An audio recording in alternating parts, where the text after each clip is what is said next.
राज्यातील शेतकऱ्यांना दिलासा देण्यासाठी राज्य सरकारने जूनपर्यंत कर्जमाफी देण्याचा निर्णय जाहीर केला आहे. ही कर्जमाफी सुमारे 35 ते 40 लाख शेतकऱ्यांना मिळणार असल्याचे स्पष्ट झाले आहे. यामुळे राज्याच्या तिजोरीवर 22 ते 27 हजार कोटी रुपयांचा आर्थिक भार पडणार आहे. प्रवीण परदेशी समितीचा अहवाल सरकारला सादर करण्यात आला आहे. महात्मा फुले कर्जमाफी योजनेच्या धर्तीवर ही नवी कर्जमाफी योजना आकाराला येत आहे. मुख्यमंत्री देवेंद्र फडणवीस यांनी अर्थसंकल्प मांडताना जून अखेर जास्तीत जास्त 2 लाखांच्या मर्यादित ही कर्जमाफी देणार असल्याची घोषणा केली होती. तत्पूर्वी शेतकऱ्यांची कर्जे थकीत आहेत. त्यामुळे राज्य सरकारच्या तिजोरीवर किती भार पडेल याचा अभ्यास करण्यासाठी राज्याचे माजी मुख्य सचिव तसेच मित्रा संस्थेचे मुख्य कार्यकारी अधिकारी प्रवीण परदेशी यांच्या अध्यक्षतेखाली समिती नेमली होती. या समितीने अंतिम अहवाल राज्य सरकारला सादर केला आहे.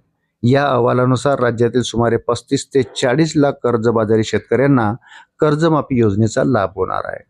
ज्या शेतकऱ्यांकडे 2 लाख रुपयापर्यंतचे पीक कर्ज थकीत आहे त्यांचे संपूर्ण कर्ज राज्य सरकार भरणार आहे.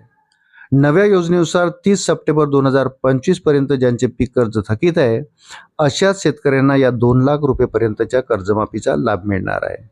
ज्या शेतकऱ्यांचे थकीत कर्ज 2 लाखाहून अधिक आहे अशा शेतकऱ्यांनी 2 लाखावरील अतिरिक्त रक्कम आधी स्वतः भरल्यास त्यांनाही शासनाकडून 2 लाखाची मदत दिली जाईल.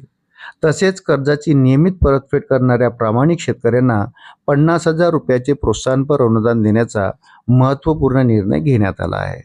अशाच नवनवीन अपडेटसाठी व्हिडिओला लाईक आणि चॅनलला सबस्क्राईब जरूर करा. धन्यवाद.